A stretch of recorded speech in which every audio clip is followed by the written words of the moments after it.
I just want to start by saying, well, first of all, it seems like perfect timing to introduce you, Ed, because I just noticed on the community that you founded, New Artist Spotlight, you just celebrated a 6 year anniversary, if I'm not mistaken. And I mean, that's just super cool. Honestly, I assumed that you'd been at this for a lot longer than that. I've been with NAS for about 3 years now. And it's just so well put together and so thought through and big. I was like, this thing must have been going on for a long time, but 6 years, so you've accomplished a lot in 6 years. So anyway, to say happy birthday and congratulations. And with that, I just want to thank you for taking a few minutes to chat with me. Welcome to my channel, Ed Eagle. Thanks so much for having me, and thanks for the happy birthday. Yeah, it's pretty cool for the whole community that to have these reminders of how long we have been going at it. I know it seems like that's not very long, but wow, it also seems like a while ago. And if you want me to jump in on kind of it's fresh in my mind since it was a sixth birthday, and I just did a spot for another show. I'm in a band called Two Odd Dogs, and we have a new song that just came out recently. So I've been promoting it on a few podcasts. So it was a perfect timing all around. So thanks so much for having me. I'm really looking forward to doing this. It's fantastic and perfect because I wanted to talk a little bit about your music too. And I'll definitely put a link to your music in the description here. As a member at New Artist Spotlight, I've actually had a chance to hear your music quite a bit. And so, on the one hand, I'm a fan of yours as the founder of New Artist Spotlight, but on the other hand, I'm a fan of yours for your music. And I'm going to say your music is eclectic. You don't just stick with one particular genre, you're kind of all over the place. And I can appreciate that because that's kind of how I am too. I've heard you delve into like jazz styles, like Kissing a Fool. I've heard you get into sort of heavy experimental rock. I think you have a song called Wolves. You did covers of Rooster from Alice in Chains. You've even done Stevie Wonder. And I just think your music is really thoughtful. It's really well produced and it keeps my interest. And I can't say that about a lot of music because I'm like a short attention span kind of a person. So I really wanted to start there. Before we get talking about New Artist Spotlight, I kind of want to learn a little bit more about you and how did you kind of get into music? And like, did you start with the guitar or, you know, what made you decide to get into this crazy world of music? Yeah, I gotta go way back then. I was always a big baseball guy. You can see all the baseball stuff behind me. I work for Major League Baseball actually, which is kind of a dream job for a kid who grew up in loving baseball. But on the side, I've always loved music too. And we the year we moved out of the neighborhood, that I just realized this recently. Why did I start playing guitar? I started playing when I was like 13. We'd moved out of the neighborhood where I used to play baseball or basketball or football, basically from when the street lights are until the street lights are on, and then I come home for dinner. Like I was outside playing sports all the time, and we'd moved in at the end of sixth grade. And into a neighborhood where there's like weren't a lot of kids, so I couldn't do the things that I wanted other than playing like little league baseball. That was like once a week, twice a week. But so I picked up guitar and I just started playing it. My dad had played, but not a lot. I hadn't seen him play very much because his dad kind of forced him to play. His dad was an incredible banjo player, incredible singer, just did it all.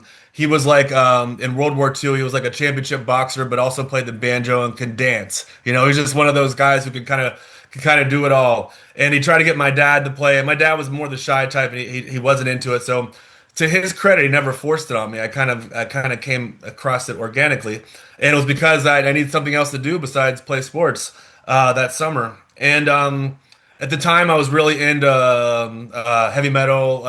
Who are my favorite? Like Ozzy, Randy Rhoads is still my favorite guitar player of all time. So I was into like Ozzy and Motley Crue, Rat, and those kind of bands. Judas Priest. So I was trying to learn.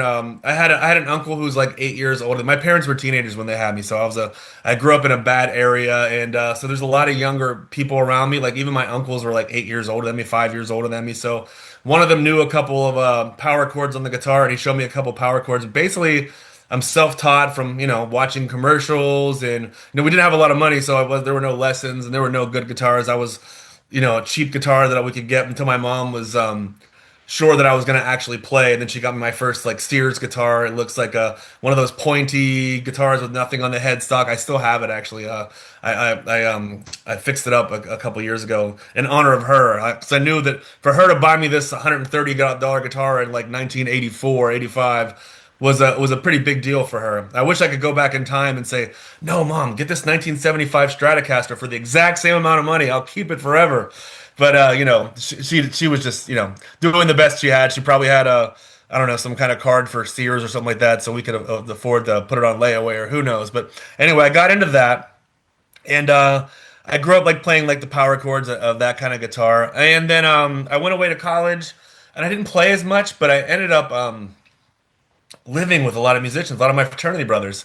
And you talked about the guys that I played Rooster with. I did Rooster for a couple of reasons. Any covers I do, I want it to be a challenge vocally, and that one obviously, Lane Staley is always going to be a challenge. And the guys I did that song with, they're all my former roommates, like from the fraternity house and stuff. Like literally, that we were lived in the same room. Like they're bunkmates. Like we were in the same room. One of them was the lead guitarist for the most popular band on our campus. The other one was the drummer for the most popular band on our campus. And my best friend, the bass player, was he basically almost broke it nationally. Their band was really big around Pittsburgh, and they had some East Coast recognition. They were close to making it. Internal band stuff probably kept them from actually breaking out, but they're incredible. He's an incredible musician, one of the best musicians I know. Fast forward to 2020, and over the years, I'm still buying. I've got a couple of guitars here. You'll see and my Eddie Van Halen over there. So I'm buying these guitars and I'm making music for fun, kind of figuring out how to use a DAW and all that kind of stuff. And it's 2020, and I did I never released it. I did a cover of Next Door Neighbor Blues by Gary Clark Jr. And I was sending it around to friends, and they never heard me sing before. Like none of these people have heard me sing, including the guys who lived in the same room with me. They were all musicians. I went to their gigs, hung out with them. They knew I could play guitar, and they knew I was kind of the shredder kind of guitar guy from back in the day. But they never knew that I could actually sing. So when I released that, my best friend is like, "All right, man, like enough collecting all these guitars. Put some music out. Like let's see what you got. Like put your money where your mouth is, kind of thing." And COVID hit, so it was perfect timing to kind of do the things you've always wanted to do. I have all these guitars and amps. I had no idea what I was doing, so I was like using an SM58 mic'd up on like I forget like a I don't know Fender. No, I had a Marshall DSL or something like that. Not great equipment, but I was able to record The Team, which was my first real release. And this is funny because we wouldn't be talking to each other right now if it wasn't something that just randomly happened. So I was using the Studio One DAW, which is the same one that my best friend was using, and he had heard my version of The Team that I mixed, and like just my mix myself. I'm terrible. I'm still to this day really terrible at mixing and mastering. And this guy from Sound on Sound Music in I believe it's in the UK. It's like a UK music magazine. He said, "I'll do a save the mix. Anyone else put one out there?" And my best friend told me about it. He submitted my song, and people were like, "Yeah, this is good. This is good." So the guy picked my song, and then he said he would mix and master it for me for free. COVID hits. I don't hear from the guy for a month. And if you remember the early times of COVID, we're like, "Oh, everyone's dying. Who knows?" I wasn't sure if the guy actually died or not because I heard absolutely nothing from him for a month. And then a month later, The Team shows up on my, in my mailbox, and it sounds like a real song. It sounds like I'm like, holy cow, this is okay. I gotta send this around to friends. How do I release this? How do I get it out there? The same kind of energy that we all get when we do our first song. We're like, wow, I think this is worthy of people to listen to. So I'm gonna take a quick drink here. Sorry, I had a little bit of a cold, so I apologize for any sinus stuff. Yeah, you're good. Actually, it's interesting. I use Studio One too for my DAW, so I'm very familiar with it. And it's Fender just bought it, so I actually got the upgrade because I have the Fender Toemaster Pro. So I was on a Fender Toemaster Pro discussion board, whatever, and they were talking about, hey, you get a free upgrade. So yeah, so it's I get the mix back from Sound on Sound guy and release it, and of course, like everyone else, crickets. I can have my friends and family listen to it one or two times, and I remember thinking like, this is like I'm my biggest critic. So if I think it's decent, it must be okay. You know what I mean? Because I will tell myself when my stuff sucks. That's why I only have like 10 songs of my own. I don't. Yeah. So um, I put it out there and nothing.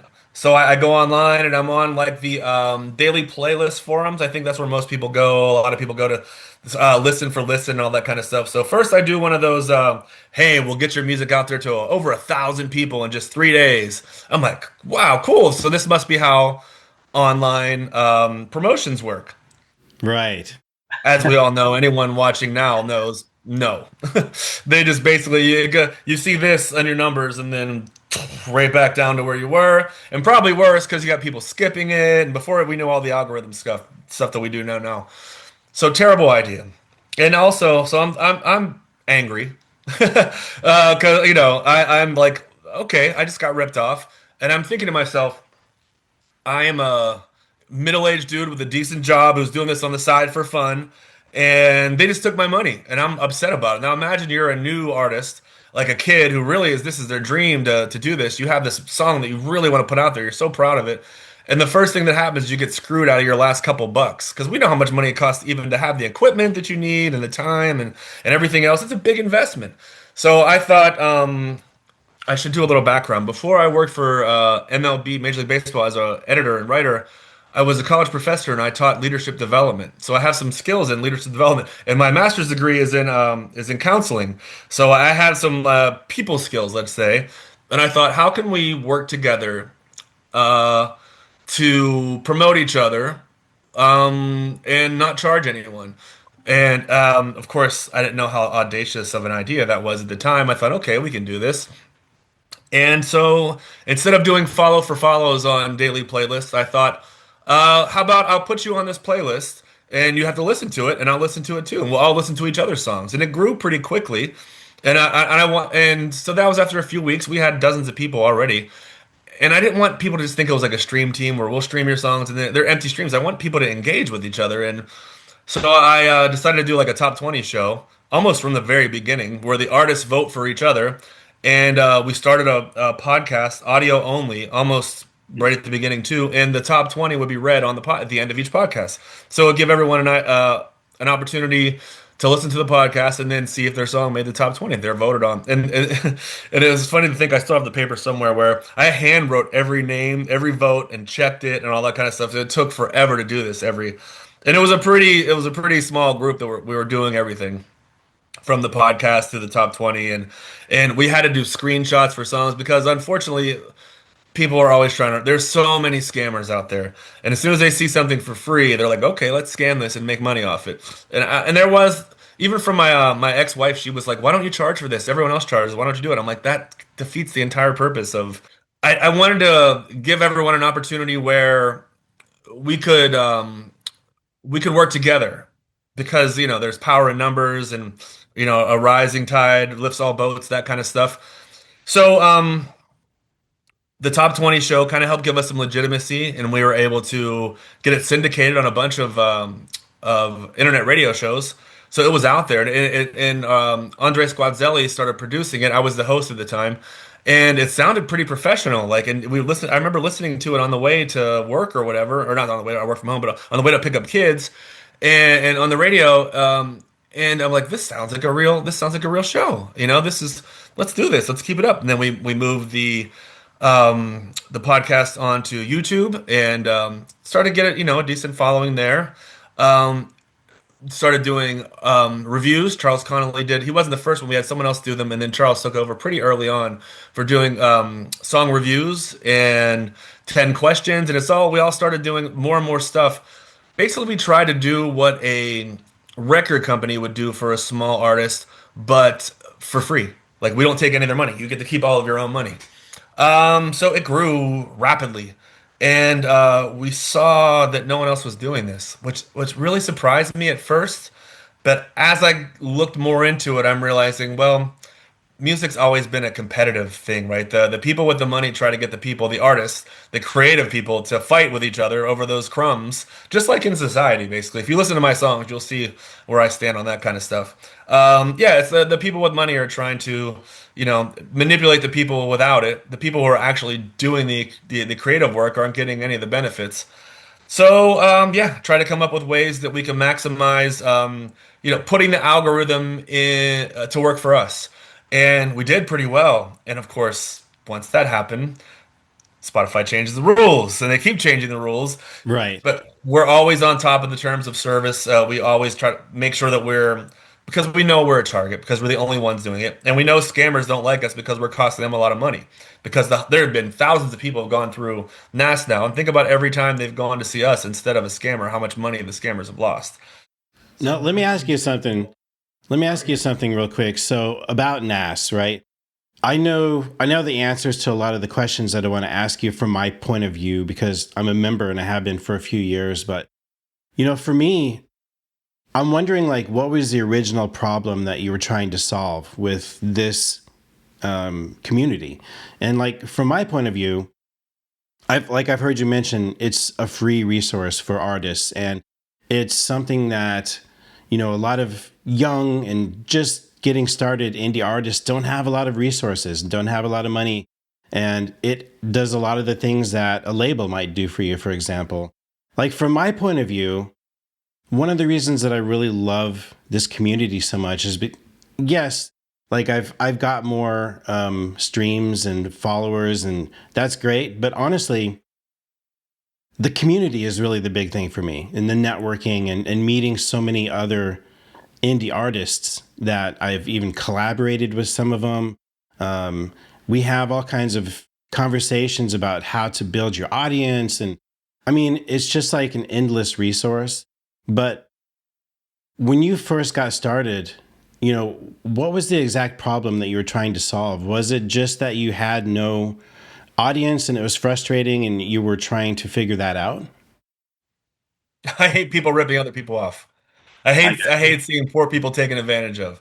That's what inspired me to put the time and effort into it. And I had the time because of COVID. Now I still had three little kids, and if you my song "It's Fine" starts off, "Got a wife, a boy, and two girls, two dogs and a cat. What a wonderful world!" Like that's a busy life, right? And but yeah, I just man, I hate to see people getting ripped off. But you, Kevin, you nailed it. What I didn't see early on. One of our first mods had told me she was already pretty well, like she was probably the best known of our early mods. I think she did some modeling too. She was just finishing up college. She didn't need to come to NAS to have people listen to her, and she kept coming back. And she used to get into arguments with some people too. Like and I'm like, why are you coming here? Like, what makes you here? She's like, it's not the streams, it's not the listeners, it's the community. And I thought about that too. There's no other. It's like I hate to say safe place. That sounds like such a loaded word now, but it is kind of a. Here's what I found. You know, for when I started, most of my friends and family know me as Ed, the baseball guy. I'm not sure what your job is in real life, but you're Kevin, the guy who does what you do. And there's a Sovereigns who's a chemical engineer in real life, and there's another woman who helped me start it, Tanya. She was a doctor. She was just getting her she was becoming like a family doctor. Elion is a fitness trainer. He has a PhD in that. We all have these different things that we're doing outside of NAS, but in NAS, we're all musicians. We're artists. The person that we really are, that most people don't get to see, we only see each other that way. And that's why I always call everyone by their artist name rather than their real name, even if I've known them for many years. I joke, the JHM, who I'm into dogs with, is my ex-brother-in-law, my kid's uncle. I call him Uncle JHM as a joke in Discord, just because. Of course, I try to call everyone by their artist name to remind them, hey, we're in here, we're artists. This is not like an alter ego. I mean, I could say like my real job is more my alter ego than my, singing and playing guitar and that kind of stuff. So I definitely, you hit on that, Kevin, is that there's that sense of community and that sense of, here we're artists. We're not everything else. This is where we talk about art and wow, and the networking and the, I think one of the coolest things is resources for each other because there's so few resources for indie artists like you mentioned, especially new artists who don't really know how to promote themselves or anything like you and I when we started. And we really helped them jump through all those early hoops, those early landmines. If you joined NAS early on, I can imagine someone who joined NAS right off the bat and had skipped out on all that wasted money and always being scammed by those people. And I still you wouldn't believe how many people from scammers still try to message me all the time. Hey, I like your music. Would you like to hear more? I could get Yeah. you in front of 500 people. And I'm like, buddy, It's like never ending, right? Yeah. Well, what kind of artist would you say? Now, it's probably hundreds and maybe probably thousands of different artists that have come through and been a part of NAS. What would you say, like, what kind of an artist do you think thrives the most at NAS? And, like, what kind of a mindset helps people succeed there?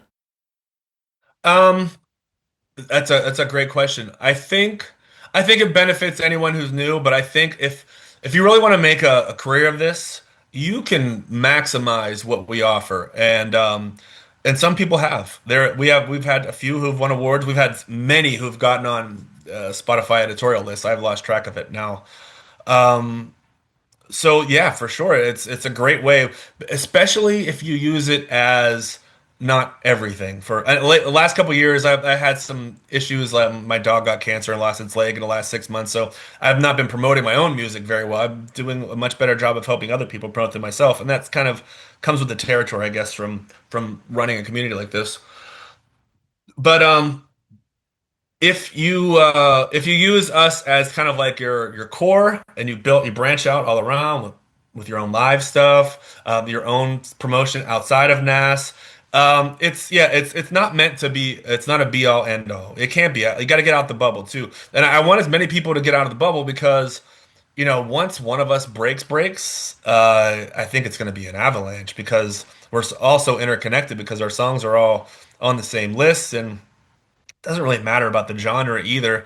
Like you said, my own music since the beginning, everyone's like, "Well, we should have one list for this, one list for that, one list for that." I'm like, no, because not a lot of people like to listen to different kind of musics. Different kind of music. I have 50 different playlists that I listen to for fun, and they're everything from like you said, from Pantera to Stevie Wonder to Fiona Apple to Led Zeppelin to Metallica. It's Ice Cube. I've got all those as individual playlists because I love them all.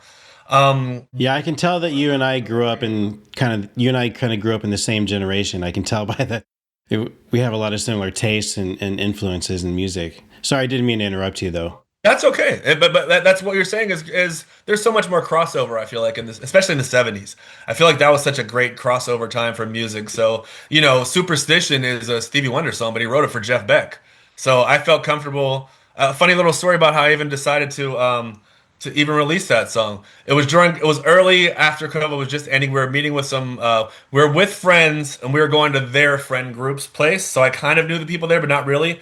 And so I didn't really, I'm pretty outgoing and chatty and that kind of stuff too, but I also don't want to overwhelm. Just I'm also 6'4", 240. I'm like, so I don't want to be like, in everyone's faces either. Anyway, someone had a really nice guitar there, and I picked it up, and for whatever reason, the Superstition riff came to me. It's just a fun riff to play on guitar, and I started singing, very superstition like that, just like, and it was in a garage, and like they had a nice the ambiance in there, and people turned around. I'm like, oh, okay, maybe I should release this one. Like it was the first one that I've ever like tested in front of an audience before I recorded it. But the reaction I got, the immediate reaction was like, whoa. So I'm like, maybe I should try this one out. It was just for shits and giggles. Honestly, a lot of people pay good money for the garage reverb. So if you found it naturally, that's awesome. Well, okay, I want to ask you something else about now my audience, like the main reason that I wanted to do this interview is to expose my audience to New Artist Spotlight because a lot of us have the same struggle that you described when you were trying to build an audience and get your music heard by more than one or two people. I think a lot of people in my audience may kind of associate with that, right? We're all going through a similar experience. We've spent a lot of time and money and energy to produce really great music that we're proud of, and it sucks when nobody hears it. And so when I first heard about New Artist Spotlight, I thought it was probably BS. And I think a lot of people may think that because, like you said, you're actually doing a lot of work to help other people, and that is extremely unusual in the music business. I mean, actually, this is the only group I've ever been a part of that actually that's the case. And so, I want to introduce my audience to New Artist Spotlight. And I think now that they kind of get the idea what it's all about, it's not a stream team. It's not just about building numbers. It's really about the community and all these dozens and dozens of different opportunities that can come from it. I also wanted to ask you though, like, like, if you look ahead, we just, like I said, we just passed 6 years with New Artist Spotlight, but if you look ahead to the next 6 years, for example, what opportunities or changes or different things are going to be coming for a New Artist Spotlight that really gets you excited? Or to say it another way, like, what's your vision for New Artist Spotlight moving forward if you were starting from right now? I think having worked so I started with MLB.com when MLB.com launched back in 2001. Just had my 25th year there. So starting being with an internet startup gave me a pretty good idea of how you have to just, roll with the changes. That's a big thing. I know if 6 years ago we never would have imagined, first of all, that it would have blown up like it did. And I don't think I would have imagined the backlash too. And I should have because we're taking money out of people's hands who are used to scamming people, right? So they're not going to be happy about that. So my own personal account was my original account that I started NAS with was suspended, and I was never given like an actual trial or anything, or they just said they'll look into it, and that was like 3 years ago. They still are looking into it because there's nothing there. I think, like you said, people assume it's too good to be true unless you're in it. And even when people are joining, I've gotten offers, "Hey man, let me give you money for this," and I'm like, "No, that's not how we do it." And I'm pretty sure, I was being tested. Hey, can we? Yeah, and there was actually one mod who it wasn't. We had like a genre playlist that aren't really affiliated. They're affiliated, but they're not. I don't run them. They're not mine. So the different mods ran them, and it was an original mod, and he was. It was on a pay for play kind of site, and we booted him immediately as soon as we found out. Like we can't have that. Even anything closely associated to. We have to be 100%. We have to be 1,000,000% clean because they want us to fail. It's in their best interest for us not to go on. So I'll get back to your question. Sorry, one other thing. Pretty early on, we were lucky to find a former Spotify employee who told us basically, here's why you do this. Here's why we all follow each other. Here's why how we have certain things that make the algorithm work in certain ways. And he also told us that the algorithm wasn't built with people like us in mind. Like usually there's a stream team of like 20 people, so they can pick up on that. So we look like such outliers if we don't, we have people trying to overstream. That's why we literally have limits. If we were a stream team, we wouldn't tell you you can only listen to this playlist so much per week. Like that in itself. Or you can be in NAS without ever streaming any song ever. And you can still have your songs on our playlist. I had to come up with all those ideas just to make sure we are not breaking their rules. So that is the biggest thing is staying one step ahead. I don't want to say ahead of the law, but staying one step ahead of how they're trying to change the rules to eliminate us. That, unfortunately, I'd say the first 3 or 4 years were very much like, okay, come up with the new ideas, new ideas, new ideas. Let's go. They're just, they're bursting at the seams with new ideas to promote people for free. And the last couple of years have been more defense. Okay, now they're only going to give people money if they have 1,000 streams for each songs, or now you have to have this, and now you have to have that. So every year we're adjusting, and they've been calling for the demise in the industry. The experts on the Spotify experts on YouTube for years that this is it, this is the end of Spotify, and they're still here. And as far as I can tell, they're still making a lot of money. So they're the devil is basically what we're dealing with now. So we're trying to stay on in their good graces as much as possible, and what I would like to see in the future, I'd like to see a couple people break through because I think, like I said, I think there'll be an avalanche of other opportunities. I'd like to see more people in the community come up with ideas to help promote each other. They can't come from me. Too many of the ideas have come from me, and it's just a lot, man. I've got a lot going on in life too, and so I'm hoping for more ideas. There's a double-edged sword there because we've tried so many ideas. And so many ideas that I'll get suggested for now that I said this are going to be ones that we tried over the years and didn't work. And I had to tell people, actually, no, we tried this. So that it becomes exhausting in itself, telling people, sorry, we already tried that. Sorry, we already tried that. Because we were very fortunate early on, like I mentioned, with all these people with advanced degrees who happened to help me start New Artist Spotlight. Like it was kind of crazy how many really uber intelligent people we had at the beginning. So it's not a coincidence that it survived. It was because we had a lot of minds putting, a lot of people putting their heads together who wanted to, and a lot of selfless people too, a lot of selfless, intelligent people. And that's kind of what's kept it going. So 6 years and I couldn't even begin to guess what the industry will look like then. Um, Trying to be ahead of the game is the best way to do it. Providing as many opportunities and as many different avenues. We try to really expand the website, use it more this year, offer more opportunities for reviews. Make sure that it's easy to navigate everywhere on the site. Yeah, it's a never-ending Mhm. battle to stay ahead of the people who don't want you to exist. I wanted to ask you this. Now, I'm guessing that a lot of people who are watching this are probably pretty intrigued at this point if they've never heard of New Artist Spotlight. So, the question I wanted to ask you is how does somebody get started with New Artist Spotlight? Go to newartistspotlight.org and there's it's you can submit for membership on the front page of our site and join our Discord group. It's super simple. They're both there, and then once you do, there are some forms to fill out.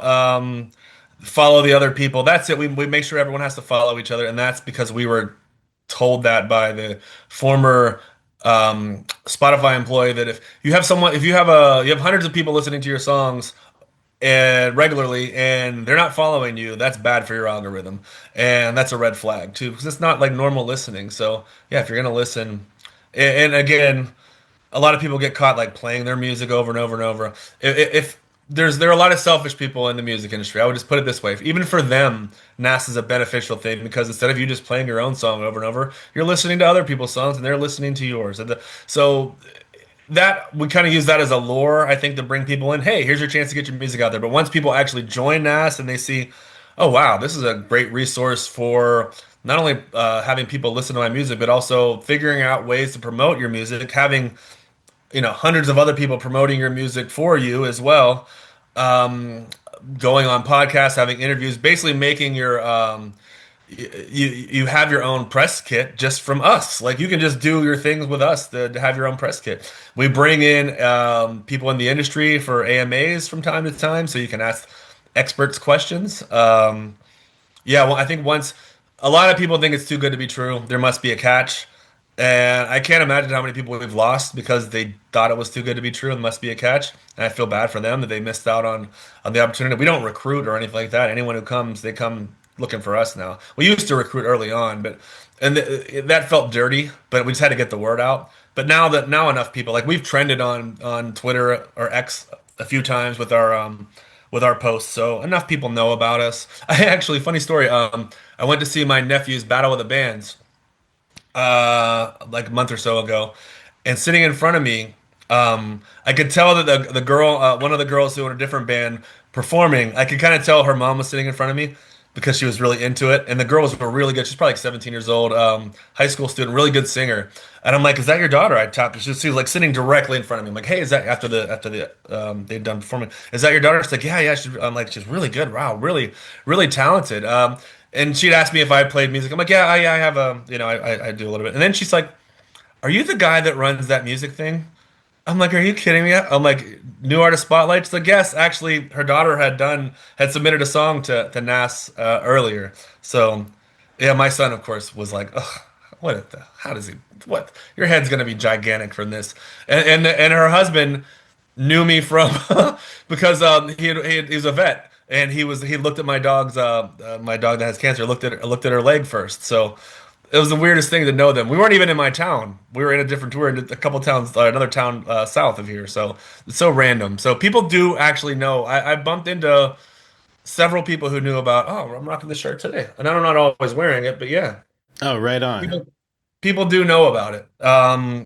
So that's kind of helped. We haven't had to do the recruiting anymore because the recruiting always did feel a little. I can see why people would think it was scammy. Like I'm asking, like now we know that it's a great thing, and if people join, they're usually what happens is we'll have people stick around while they're released. We have a core group of a few hundred people who are always there. They just love being the community aspect, whether they're releasing music or not.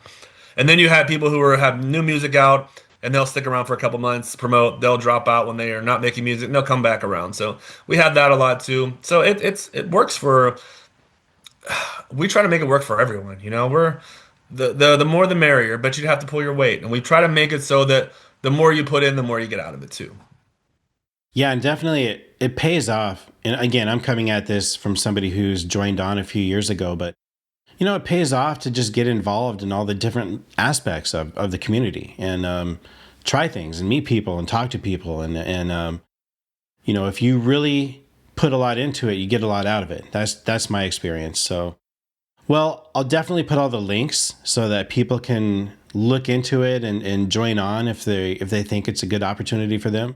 Um, Ed, with that, I just want to say again, thank you so much. And you are clearly you're famous now, so whether or not you wanted to be, so congrats on your newfound fame, my friend. Well, you can tell your kids you interviewed. Yeah, there you go. For that reason only. And now my kids know who you are, and that's a big deal, really, in my house. I appreciate you so much for taking some time. I know you're super busy, but like I said, really hope that I know you're not actively promoting New Artist Spotlight, but I'm definitely wanting to do that, and I hope that we reach some new people today.